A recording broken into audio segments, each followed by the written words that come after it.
বেলেগৰ ঘৰ ভাঙিবলৈ লাজ নালাগে?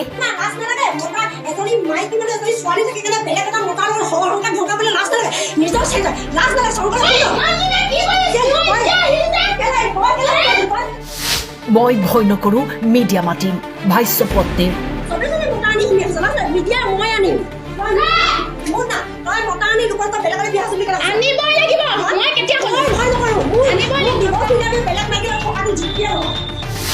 ডিব্ৰুগড়ৰ লাহোৱালত লজ্জাজনক ঘটনা।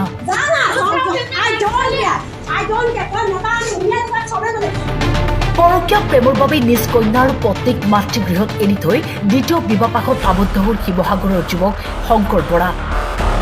2012 চনত বিবাহপাশত আবদ্ধ হোৱা পত্নীয়ে ডিব্ৰুগড়ৰ থাৰ্মেলৰ এটি ভাড়াতীয়া কোঠাত ধৰা পেলাই স্বামীৰ দ্বিতীয় বিবাহৰ বিষয়ে।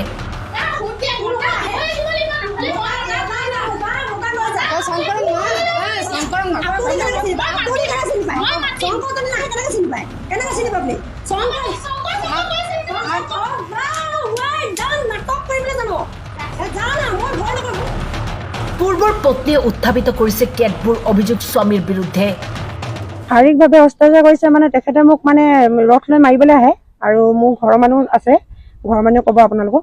তাৰপিছত কি বুলি কয়, মই যেতিয়া এই লাহোৱাল থানা যেতিয়া মই মানে কি হেৰি কৰিবলৈ আহিছিলোঁ, মানে এজহাৰ এখন দিবলৈ আহিছিলোঁ, সেইদিনা মোক যেতিয়া মোক কেছখন দিয়াৰ কাৰণে তেখেতে কি কৰিলে, সেই ৰাস্তাত গৈ নমাই কেনে কৈছে যে তোক পেলাই দিম, তোক মই মাৰি পেলাই দিম। আৰু সেইদিনা যেতিয়া থানাত মিলা মিছা কৰি দিলে তুমি তাইক লৈ ৰুমত থাকিবা বুলি, সেইদিনা গৈ কেনে ৰাতি তেখেতে নয়নী গগৈক বিয়া পাতিলে।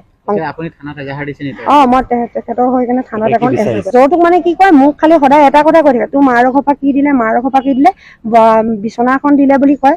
তেখেতে মানে কি কয়, মোক মানে সেই বস্তু নিদিয়ে বুলি যৌতুকৰ কথা আজিলৈকে কৈ থাকে। তাই ঘৰ পৰা কি দিলে, মাৰ ঘৰ পৰা কি দিলে বুলি তেখেতে মোক মানে অত্যাচাৰ কৰি থাকে, মানসিক অত্যাচাৰ কৰি থাকে। আৰু মানে কি হয়, মোৰ মানে তাৰ কাৰণে বহুত মই কেতিয়াবা ডিপ্ৰেশ্যনত গুচি যাওঁ। তাৰমানে অলপ দিনৰ আগত যেতিয়া ক'লো ৰুম এটা লৈ দিয়া, ৰুমটো লৈ দিবলৈও নিবিচাৰে। তাৰমানে মোৰ ৰুম ল'বলৈ পইচা নাই, তুমি ৰুমত অকলে থাকিব নোৱাৰা। কাৰণ কেলে নয়নী গগৈৰ লগত ৰিলেশ্যন থকাৰ কাৰণে মোক মানে কি ৰুমলৈও নিবলৈ নিবিচাৰে। তাৰমানে আৰু আজিলৈকে মই তেখেতৰ ৰুমটো দেখি নাপালোঁ, আৰু ৰাতি হ'লে মোক সদায় ব্লক কৰি থয়। ডিভোৰ্চ নাই দিয়া। স্বামীৰ বিৰুদ্ধে শাস্তিমূলক ব্যৱস্থা গ্ৰহণ কৰিবলৈ প্ৰশাসনক দাবী জনোৱাৰ লগতে নিৰাপত্তা বিচাৰিছে নিজৰ লগতে কন্যা সন্তানৰো। মই এইটোৱে বিচাৰো যে মোৰ ছোৱালীজনী 7 বছৰীয়া ছোৱালীজনীক ভৰণ পোষণ দিয়াটো, আৰু তাই বিয়া হোৱালৈকে গোটেইখিনি দায়িত্ব, আৰু মোৰ একো ইনকাম চ'ৰ্চ নাই, মোকো দায়িত্বখিনি তেওঁ ল'ব লাগিব। আৰু মই লাহোৱাল থানা আৰক্ষী বিষয়াক মানে প্ৰশাসনীয়ক মই এইটোৱে কওঁ যে মোক উচিত শাস্তি প্ৰদান কৰি তেখেতক গ্ৰেপ্তাৰ কৰে যেন। 2012ত শিৱসাগৰলৈ মোৰ সামাজিকভাৱে বিয়া হৈছিল। ডিব্ৰুগড়ৰ পৰা ধন্তি শইকীয়াৰ ৰিপৰ্ট, টাইম 8।